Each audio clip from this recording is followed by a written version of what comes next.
Dr. Gaby Longsworth is a mom, wife, Ph.D. scientist, certified hair practitioner, a biotech pharmaceutical patent attorney, and owner of absolutely everything curly. As a Ph.D. scientist, she was curious to learn why certain hair products worked well for her hair, but others didn't. So she started devouring scientific articles about hair, reviewing hair products, and understanding ingredients, all while scouring the web for information. After realizing the amount of misinformation and the disappointing marketing tricks companies used, Gaby is deeply passionate about sharing her knowledge and research while continuing the movement of cherishing, embracing, and discovering your natural beauty. Dr. Gaby Longsworth founded Absolutely Everything Curly, a subscription-based educational space and the unbiased and science-backed go-to source for people with all types of curly and wavy hair. The content on Absolutely Everything Curly's website is written and created based on meticulous research, including countless hours scouring the web and perusing scientific articles. In addition to content, the Find a Salon feature is the first one of its kind, a thoroughly researched database that includes over 1,200 vetted and recommended salons and curly hair stylists all over the United States, Canada, the UK, and the Middle East. I'm so excited. I'm joined by Dr. Gaby Longsworth. Dr. Longsworth, welcome to the Volume Up podcast. We are thrilled to have you here with us today. Thanks so much for having me. I'm very excited to be here. Let's get into it. If you wouldn't mind, could you give us a little bit of your background? You're a non-traditional guest. Often we have pro hairstylists and makeup artists, but this is a totally different thing, and I'd love to hear about it from you. I'm smiling because I've heard that before. So I guess not to go all the way back in history, but I have a bachelor's degree in molecular biology, which was my passion. I was going to be a scientist and do this amazing research and win prizes and awards in my field. So I went on to Johns Hopkins to get a Ph.D. in human genetics and molecular biology, which Incredible. I loved. Fabulous experience. But then when you're in science, it's sort of this awkward situation where there is very little grant money, which is how professors survive and do research. And there are very few faculty positions. And so I became aware sort of in my fourth year, it's a 6-year, from bachelor's to getting a PhD, it's about 6 years. So about my fourth year, I realized that this was actually not quite what I had envisioned. I didn't expect to do another 4-year postdoc after my PhD, making minimum wage basically, and having to delay having kids. And, I just wanted the full experience, a full life. I loved the science, but I did not like that path. And so I decided to look into other things that I could do and ended up stumbling into patent law and getting a law degree. I mean, why not? Why not at that point? My friends went to do a postdoc for 4 years. I figured I'll do a law school in the evening, 4 years, same difference. Yeah. And so I've been a patent attorney since 2003. So it's been a long time. I'm aging myself totally here. We love that. Such a cool experience, though. And again, non-traditional for the listener of this podcast. But there's all sorts of ways into eventually beauty. So talk to us a little bit about, before we get into Absolutely Everything Curly, what is your own personal relationship with beauty and the beauty industry? Yeah, that's a really good question. So I guess it started back when I was a teenager. I was a very tomboyish kind of kid, did 5 sports every week. Yeah, I know it's kind of crazy, but I grew up in South America, and it's tradition there that you have school from 7 a.m. to 1 p.m. After that, it's your own, you do whatever you want. There's no sports associated with school, with high school or middle school. So you decide what you want to do, and your parents take you there, or your bike over there, or your moped over there. And so that's what I did in high school. I had literally a sport every day of the week that I would moped to or bike to with my friends. Wow. Fabulous experience. So I did not have time for beauty. It was just a wash and go kind of person, very short hair, like a little mini afro kind of thing. And off I was, enjoying myself with sports. And then I came to the States, and I was a little shocked because, wow, everybody's kind of more into fashion than I was. I didn't know a thing about it. And having very, very curly, thick, curly hair, that in itself, Jeffrey, is a whole discussion. I don't even know where to start, but I just wanted to fit in. It's already difficult being a minority and a woman, and I'm biracial. So wanting to fit into that, the culture in America, I started straightening my hair, chemically straightening my hair. I didn't realize all the chemicals and the harm it actually did, not just to myself, but the environment. And I did that for a long time through grad school. to try to manage my curly hair because I didn't know what to do with it. I was never taught how to take care of curly hair, and none of the stylists either. And that continues to be a huge problem. Obviously, you are addressing that with your platform, and we'll talk about that. But that's unfortunately very, very commonly talked about on this podcast, where these pressures, there's such Eurocentrism and all of these issues which linger.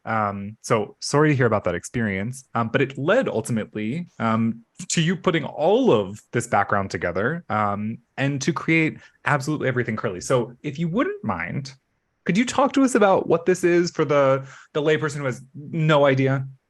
Yes, I'd be happy to. So using my science background over COVID, thank you, COVID, the fortunate part of COVID, I'm sorry to say, but I did have a little extra time on my hands because I didn't travel as much as I used to. I used to almost travel every week. I'm not even kidding, like pretty crazy schedule.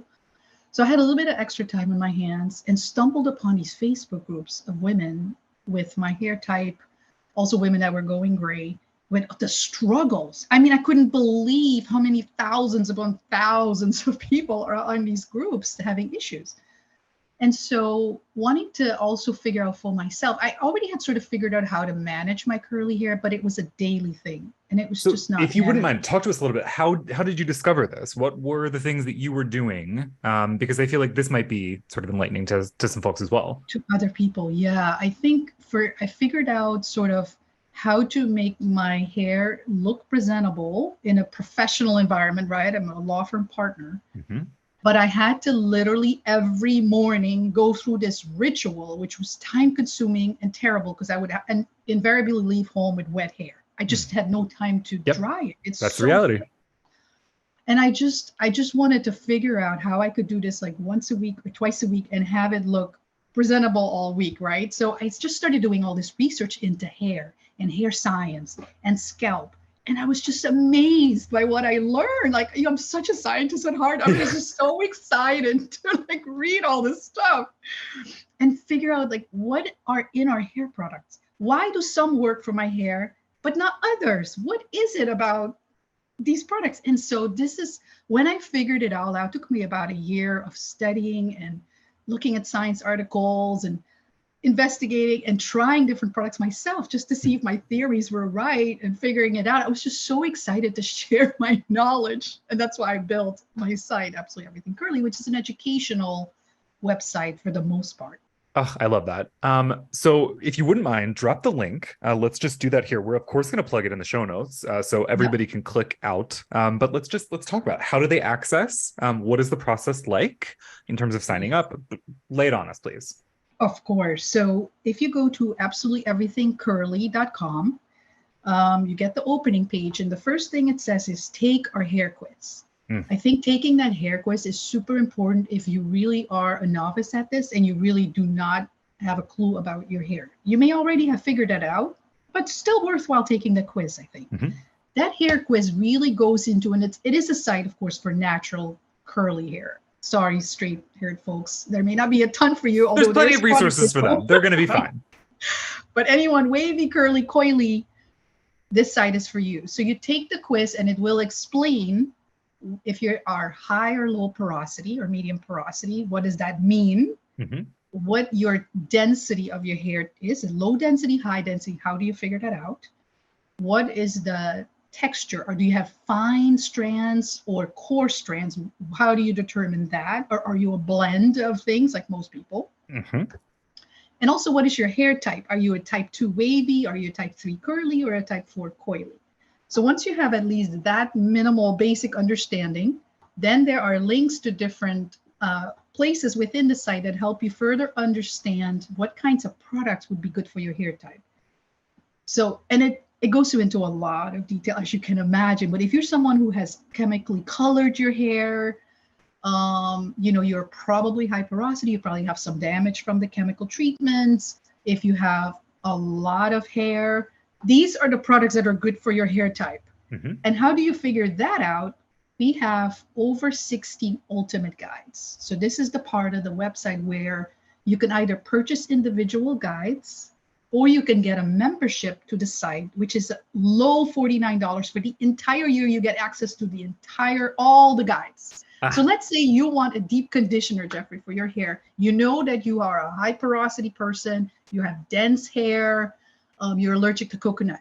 You need a deep conditioner. Where do you start? Do I go to an influencer and just copy whatever they're using? No, you don't do that. You get our deep conditioner guide, which has over 100 deep conditioners. How did we come up with these? I literally put together a database of over 7,500 hair products that are searchable. So I found all the deep conditioners. There were probably 300 or 400, and I only selected the ones that don't have junk in them. Let me say nice words. They don't have junk in them. Sure. And those 100 plus are in this guide. And it indicates this has coconut, this has aloe, this has protein or not. So you can easily go through all of them, select the ones that are going to work for your hair more or less, and stop wasting money. It's not trial and error. It's like a science-based approach to finding the right products for your hair type. That's sort of the I mean, this is crazy and revolutionary in the best way. Eliminating so much of that heartache, which, as you've said, I mean, that journey has been a lot of people. Oh, well, I heard that this works, and maybe I'll try that. And there's an influencer who says this thing, I'll give that a shot. And that's how this industry, frankly, makes so much money, because we test this out. Oh, that didn't work. It's junk. Then we move on to the next thing.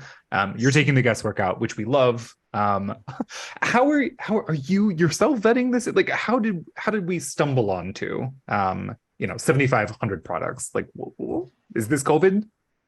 This is a proprietary revolutionary database, I have to say. But you know how I put it together? This was the heart of COVID. My 2 teenage sons were at home. They had nothing to do. I said, guys, let's put you to work. Yes. You're both in high school. These are smart kids. I'll pay you. And they literally did this for 2 months every day. I mean, I'm sure they were not that happy, but what else are they going to do? It's COVID. That's anyway.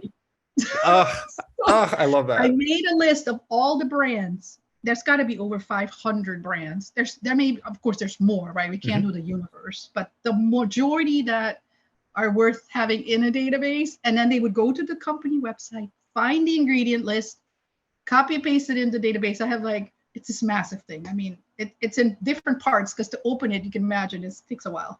Yeah.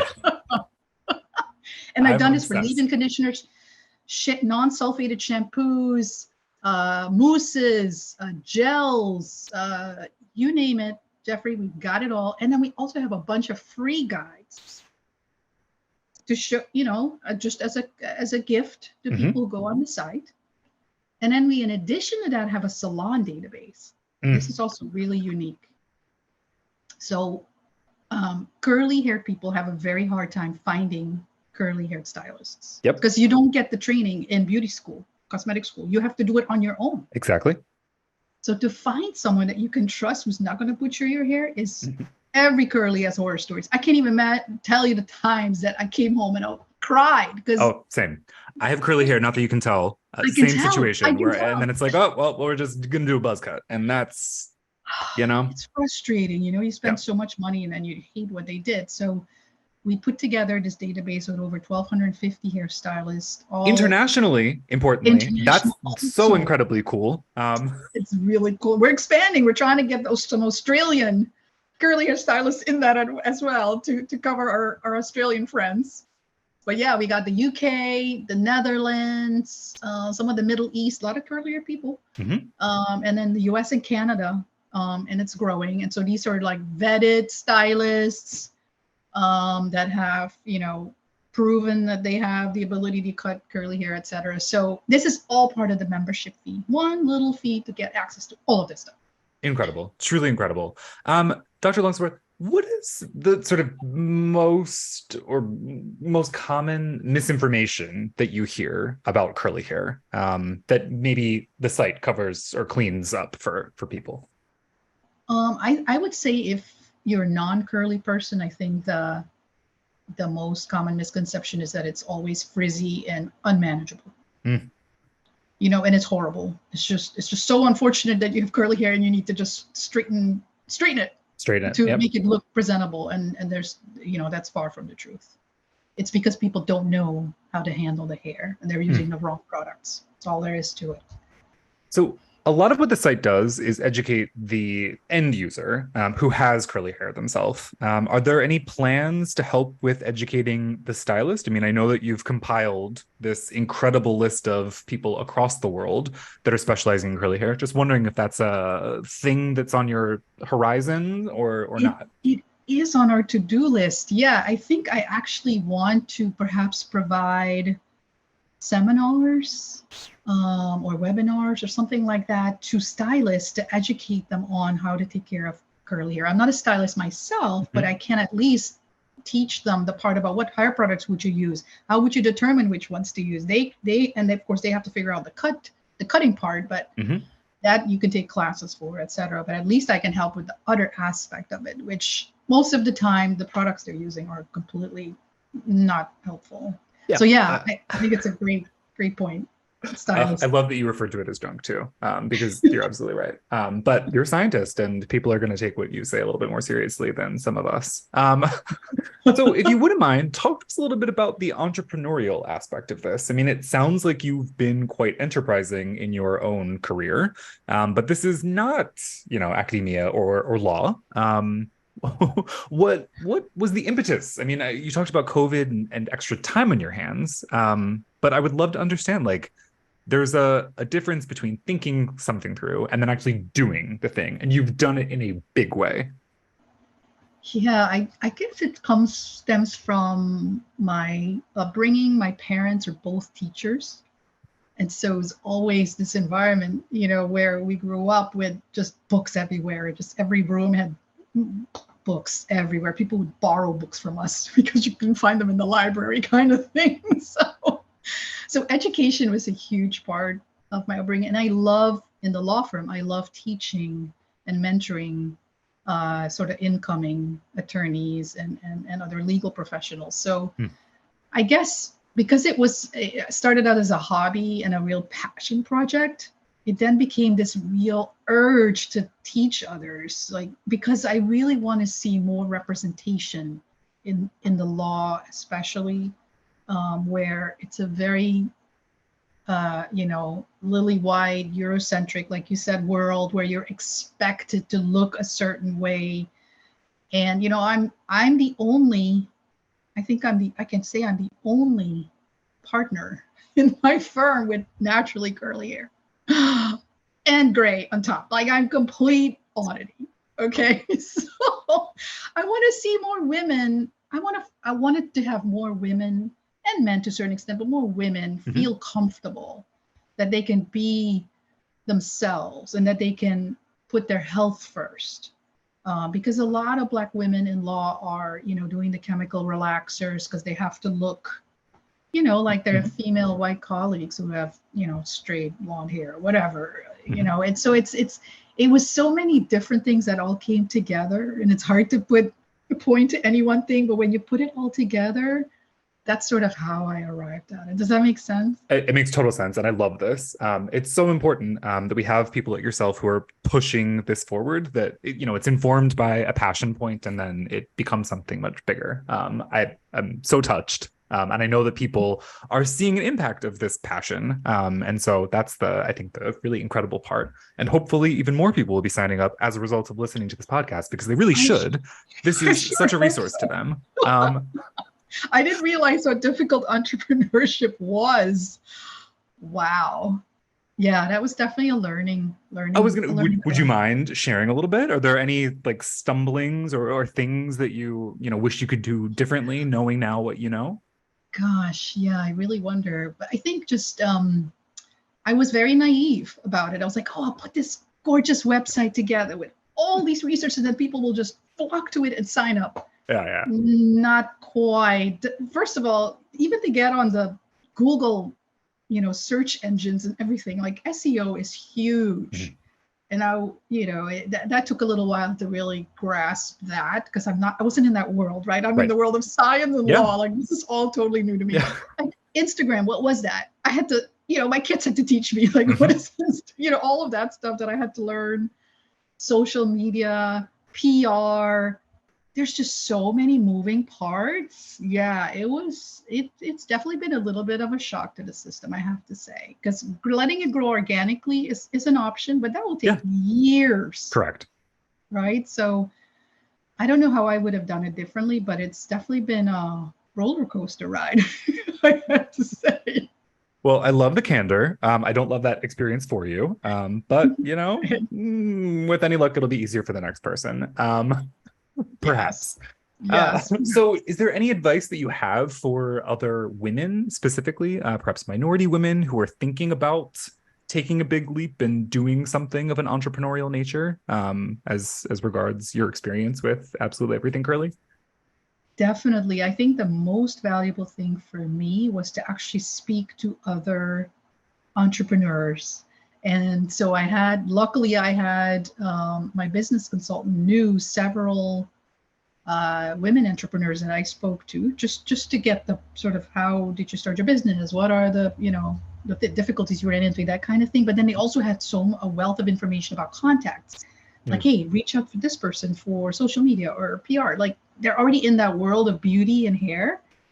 And then one would refer to another one, who has a hair care brand. So I could speak to her and she gave really good information. And one thing that is super important that I really haven't mastered quite yet is there's a lot of money out there to support women entrepreneurs. You just have to Mhm. know where to sign up and whatever. And I haven't won any major things, but I have gotten a few little things that have helped Mhm. for sure, like little, $1,000 grants. It helps. It goes a long way. A So little bit can go a long yeah, way, it goes a long particularly when way. you're getting started. And I love that. Exactly. We often hear about the importance of mentorship generally on this podcast, but interesting to hear that for this as well, that's equally relevant. So yeah, search out these Absolutely. people. You might Talk to not know what they people. know. Um, Exactly.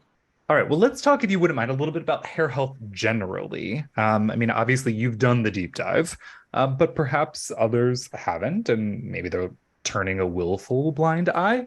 Um, from your perspective as a scientist, what do people use or do that may have the greatest impact on their hair's health in terms of product? Um, yeah, that's a big question. So I'm going to try to Yeah, it's a lot. address Sorry.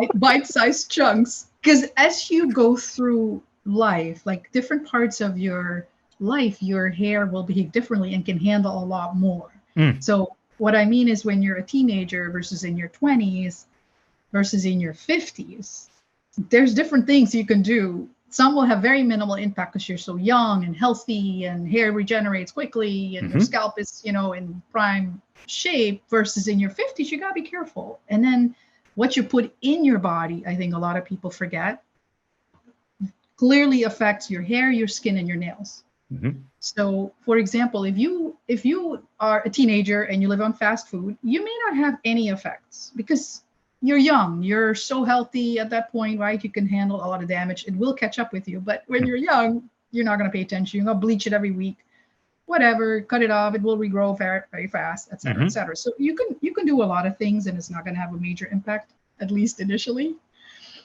But when you're my age, and if you have embraced your gray and stopped coloring it. Yeah. Like I have. It took me 3 years to outgrow the dye, by the way. It looks And incredible, for the oh, record. Let thank everybody you. know.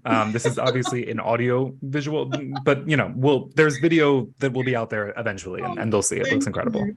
Thank you so much. And it's amazing to me what the dye did. Like it literally stifled hair growth. I mean, it Mhm. amongst a number of things, right? There's now the links to slightly increased risks of certain cancers. I mean, I Mhm. could go on and on about that aspect of it, but you just with hormonal changes and everything else, your hair is going to struggle in certain ways, and unless you know how to address that, you may end up with very thin hair. It's going to fall out. You're Mhm. going to be miserable. It's going to be dry and frizzy and everything else. So knowing at least those stages of life is number one, but then number two, what you put in your body, right? You got to hydrate. You got to, if you want to have healthy hair and skin and nails, you've got to really focus on your health, exercise, and good food. And we all know what good foods are, people just sort of ignore it, but we all know Yeah. what those are. And when you're young, you can get away with a lot, like I said, but it will catch up. It'll catch up. It'll catch up. And often catch up. we're dealing with that. That's right. I love that. And that's right. And did you know that certain deficiencies will manifest as thin hair or hair loss, like vitamin D deficiency is so common. A lot of people are not aware that they're vitamin D deficient, but that has been proved. There's a proven link between that and hair loss, for example. The same with iron. Super important to make sure that you get your regular yearly checks to make sure that all of that is in order. Make sure you have no thyroid issues. That will also seriously affect your hair and your health. And then also just scalp health. People ignore their scalp, right? Thankfully, They're like, it's becoming a little bit more important in the like common sort of understanding, but you're absolutely, I mean, this is only within the last 2 years that people have been talking about scalp care, which is, Yes. No, this is so true. When they're talking about the scalp microbiome, like they're talking about the GI, your microbiome, and they're all related and important. But so people, if you don't take care of your scalp, which is skin, guys, just like your other skin, except it has a lot more hair follicles, which means there's a lot more pores in your scalp. So whatever you slather on there, it's going to go in a lot easier than it goes into your regular, skin on your arm, for example. So that's why it's so important to really be aware of what you put on top of your head, and why your products are so important. Not just what you eat, but what products you put on your scalp and your hair, and the water. Hard water is a major issue for hair and scalp.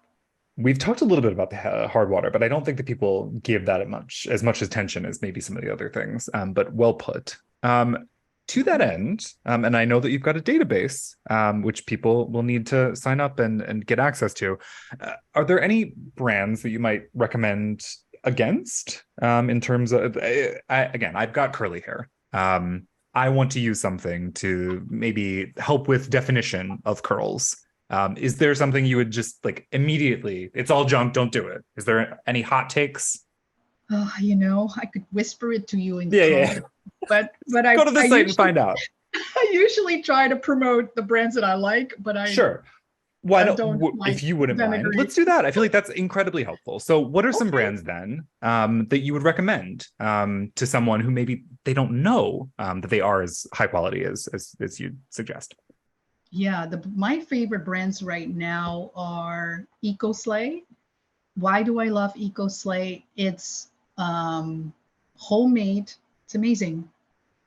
This lady is just simply amazing, but she literally gets her products from a farm, an organic farm in Georgia, makes them with this giant army of people in her kitchen. I mean, she has a cult following. She's in all countries. It's amazing how she started. But the products are clean. They're not full of a bunch of preservatives, just like food. They're actually, in fact, they're so clean that you have to store them in the refrigerator. So you can put whatever you need in a jar in your bathroom and just refill from there. I love her products. Not all of them work for my hair. I know, right? And look at the website. It's gorgeous, just gorgeous. That's one. Bounce Curl is another big favorite of mine. The scent is so good. Oh my gosh, it's absolutely wonderful. My favorite leave-in conditioner is from Bounce Curl. It's has a the CEO is a Middle Eastern lady. I mean, she's born, of course, in the US and everything, but she has this amazing hair. Oh my gosh, you got to check her out, Miriam. And then I also love the Innate Life. It's an interesting name. Yeah. It's a Canadian company, all organic, very, very nice and good products. I love certain Shea Moisture products. Shea Moisture is a big brand. A lot of it doesn't work for my hair. It's extremely heavy and oily, but there's certain products like their Shea Moisture, their Jamaican black castor oil, peppermint ACV conditioner. That's just, wow. The slip, your head will be full of knots and tangles or whatever, and you put that on and just like butter, slides right through. Yes. I love that. There's a bunch. Miche is also a nice one. There's just a few more that I know other people love, like Curl Smith. That's a big one, very popular. Doesn't quite work that well for my hair. Yeah, there's so many. Well, But my those question is three are actually your hair. What are your go-to oh, products? What are the things that you were oh, like, these work for me, and yeah. I swear by them? Yeah, for me, I need to do because I have very thick hair, as you can see, I put a Hmm. lot of products on my hair in a certain order that I have figured out over a Yep. year that work. And this is at the end of the week. I mean, it actually usually is more defined or whatever, but I wash only on Sundays once a week. Mhm. Works for my hair. So this is day 5. So not too bad for Incredible. day 5, I No, it guess. looks immaculate, honestly. So I have to use a clarifying shampoo, which I use a creamy one from Wedad. Wedad is another really popular curl Hmm. product. Um, then I follow that up with my Shea Moisture Conditioner. Then I use the Bounce Curl Detox. This detox is amazing. Like if you have a little bit of an itchy scalp or you have Hmm. buildup, this is one of the products that I think works. I've compared several, and I think the pH of their product must be the right pH, 4.5, 5.5, because it works so well. And if I use that, no itching all week, which is amazing because I work out every morning. Like seriously, this is pretty amazing stuff. Then I follow with my deep conditioner. Oh, I forgot. Hairfinity is my favorite deep conditioner. We're all taking notes, by the way. This is all going to be in the show notes. This is incredible. Keep I going. should Just contact Hairfinity to get like a yeah, you should. endorsement or something because I tell everybody about the Hairfinity deep conditioner. It's full of small proteins and amino acids, so they can actually get inside your hair and strengthen it from the inside out.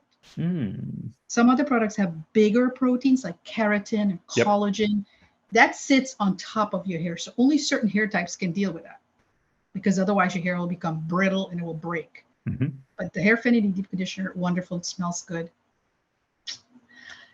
So really good for curly hair if you need a little bit more, hold and really get those curls to bounce. And then I use my leave-in from Bounce Girl. I use a cream. The cream I change around all the time because you Sure. can use any cream. I Yep. just need it to be an oily cream. Hmm. So right now I'm on the Vernon Francois cream. Love I Vernon. don't typically, I actually don't. But this particular cream doesn't have anything in it that I don't approve of. Fair. So, Very diplomatic. I love that. but I use a lot of different creams. And then I ended with my EcoSlay Jello Shot gel, which has, I know, right? Jello Shot. It They're has amazing. okra. Eco-Slay, I need to know. I feel so silly for not knowing anything, but now I'm going to Most look into people literally probably everything. don't. They're killing it. Most people probably actually don't know about them. I'm not sure, but they're really a big deal all over the curly hair community. But their EcoSlay Jello Shot is amazing in the sense that it's the only one that I can see in my database that has okra gel. It has Mm. okra. I know. So if you think of okra, right, that slimy Yeah. stuff, of course it's processed, whatever, but it creates this like clear coat of film on the hair at the end to seal all the moisture in. But it's water soluble. So it's not like a silicone, like a water insoluble silicone that kind of sits there like plastic. That's really Hmm. hard to remove. This comes off easier at the end of your week. And then I let that dry properly, scrunch it, and done. Just put it up at night, use my silk pillowcase, my silk bonnet, and I'm good to go all week. Ugh. Well, I feel like so many It's a people process. are thrilled by all of this info. This I've learned a lot. I'm getting some things for myself and my wife, who also has curly hair. This has been incredibly I just helpful for I me. just don't want them to run out and use them all and go, Gaby, this didn't work at all because this is for my For hair your type. exactly, Why exactly. you need to take the quiz. Which is available where? Can we drop some? Absolutely everythingcurly.com. Just go right at the top of the bar. It says hair quiz. And in the text, it also says start here with the hair quiz. You can't miss it. Can't miss it. And you shouldn't. And if you walk away from this podcast not having done it, shame on you. Dr. Longsworth, where can people find you on social media? Yes, I'm on Instagram, absolutely everything curly. I have my personal Instagram, which is Gaby Silver Curls. Please follow us. I also have another website that we didn't talk about, which is Curl Planet. We're on Curl Planet Hair on Instagram and Facebook, and even on TikTok. Yeah. Of So course. Can't escape the TikTok at this point. What's Curl Planet? Question I was asked, well, once I know what products to purchase, where should I purchase them easily? Like, do I have to go to the store and whatever? Yep. Well, what about the bonnets? What about the spray mister bottles? What about the hair caps, the silk pillowcases? Like, I got to go figure this all out. Nope, you don't need to, because guess what? We put together another database because we have nothing better to do, yes. which is curlplanet.com. Don't you love the name Curl Planet? Yes, it's perfect. Yep. Right. And so when you go there, there's all these categories of essentials for curly hair people. Not just curly hair, honestly. Anybody can use a silk pillowcase. But there's probably 15 different categories. So you want a silk pillowcase, just go right to pillowcases. These have already been vetted. The entire data is put together from recommendations from curly hair influencers, people on the internet, my own personal stuff. There's like 7,000 things in this database or so, 4,500 hair products. So you need clips, you need bonnets, you need shower filters for hard water. Everything is right in one place. You don't have to go searching for it. Just go right to Curl Planet. Even books. You guys for have kids. thought of everything. This is amazing. I would expect nothing less. Well, again, everything's in the show notes. Please, everybody, go and check out this stuff and follow wherever you can. And you'll learn something new, I'm sure, every single day. Dr. Longsworth, we are going to do our quick takes. These are what we ask all of our guests. So we hope you don't have to think about it for too long. And in fact, the fun of it is not. The first question is, what was the first ever hair or beauty product that you remember owning? Oh my gosh, I think it's the Frizz-Ease from what is that? John Frieda. Which is like loaded with water insoluble silicones. That's why it never worked. I mean, you've lived and you've learned quite a lot. And so, but yeah, I mean, that's honest. That's how many people have purchased that over the years. Gotta be a lot. That little bottle, the little dropper bottle. Are you superstitious? And if so, about what? Yeah, Friday the 13th. I don't know. Something about that date. Bad things have happened throughout my life on Friday the 13th. Okay, well, I don't love that. But good to know. If anyone could play you in the biopic of your life, who would it be? Oh my gosh. Who would it be? That's a tough one. That's a really, really tough one. I guess some curly-haired, gray-haired person. How many of those are there in Hollywood? That's fair. You'd have to consult with the wigs, perhaps, this would be tough. to get it right. Okay, well, we'll think. I'm sure there's someone out there that could do you justice. Maybe Zendaya? Hell yes. We love that. I'm sure she would love that. Aim big. Let's do it. A young version of Gaby. Yeah, exactly. We can stagger this casting out. But yeah, that would be amazing. What do you consider to be the ultimate comfort food? Oh gosh, comfort food. Well, I love Indonesian food. Like authentic Indonesian, which is what you can actually find in Suriname where I grew up, but I have not been able to find any decent Indonesian food in the States so far. I was going to say, it sounds incredible by the way that you're describing it. I can't imagine that that's easy to come by. I think I'm going to have to just go to Java or whatever, because just not gonna find it here. Sadly. Sorry for that one. But it sounds great. And if you find something in the States, let us know. Okay. Last question. Say that you're on a deserted island and you can only bring 3 beauty products with you.